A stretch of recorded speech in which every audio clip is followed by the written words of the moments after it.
તણાવની સ્થિતિના કારણે હવે હવાઈ સેવા પ્રભાવિત થઈ છે। અમદાવાદની વાત કરીએ, જ્યાં એરપોર્ટથી આવતી જતી 16 ફ્લાઇટને રદ કરવામાં આવી। શ્રીનગર, ચંદીગઢ, કિશનગઢથી ફ્લાઇટને રદ કરવામાં આવી છે। ભુજ, કેશોદ અને નાસિકની ફ્લાઇટ પણ રદ થઈ છે। એર સ્ટ્રીપ અને હવાઈ મથક બંધ હોવાના કારણે વિમાની સેવા પ્રભાવિત થઈ હોય તે પ્રકારના સમાચાર।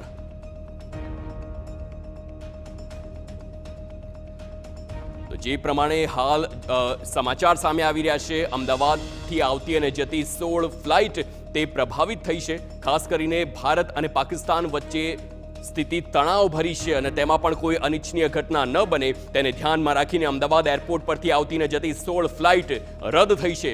શ્રીનગર, ચંદીગઢ, કિશનગઢથી ફ્લાઇટ તેને રદ કરવામાં આવી છે। ખાસ કરીને ભુજ, કેશોદ અને નાસિકની ફ્લાઇટ પણ રદ થઈ છે।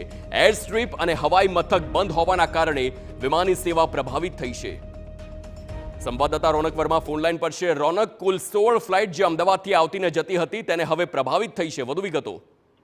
જી બિલકુલ જી, જે પ્રકારે સરહદ ઉપર અને ખાસ કરીને બે દેશ ભારત અને પાકિસ્તાન વચ્ચે યુદ્ધની સ્થિતિનું સર્જન થાય અને તે પ્રકારની પરિસ્થિતિ થાય તેના પહેલા જે સાવચેતીના ભાગરૂપે પગલાં લેવામાં આવી રહ્યા છે, તેમાં દેશના ઘણા એરપોર્ટ એવા છે જેને હાલ બંધ કરીને સેનાના હવાલે કરવામાં આવ્યા છે। તેને જ પગલે અમદાવાદ આવતી અને જતી કેટલીક જે ફ્લાઇટ છે તેને અસર પડી છે। ખાસ કરીને 16 જેટલી ફ્લાઇટ છે તે આજે સુધીમાં રદ કરવામાં આવી હોવાની જે જાણકારી છે તે પ્રાપ્ત થઈ રહી છે।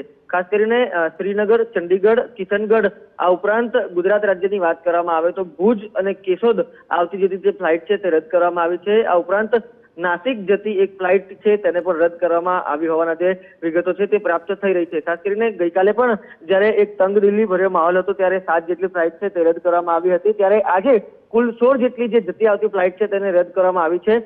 સાવચેતીના ભાગરૂપે જે પ્રકારે ભારત સરકાર દ્વારા દિશા નિર્દેશ આપવામાં આવી રહ્યા છે તે પ્રકારે જે સિવિલ એવિએશનના આદેશ અનુસાર જે પણ એજન્સી છે જે આ ફ્લાઇટ ઓપરેશન્સના કાર્ય કરે છે તે આ નિર્ણય લઈ રહી છે। ખાસ કરીને જે હવાઈ સ્ટ્રીપોને બંધ કરવાના નિર્ણય લેવામાં આવ્યા છે, આ ઉપરાંત જે હવાઈ મથકો બંધ કરવાના જે નિર્ણય લેવામાં આવ્યા છે તેને લઈને જે અત્યારે હવાઈ સેવાઓ છે તેને અસર પડી રહી છે। રોનક, હાલ જે પ્રકારે અનેક એવા એરપોર્ટ છે જે હાલ સેનાના હવાલે કરવામાં આવ્યા છે, આવનારા સમયમાં અમદાવાદ એરપોર્ટનો તેમાં સમાવેશ થાય તેવી કોઈ શક્યતા?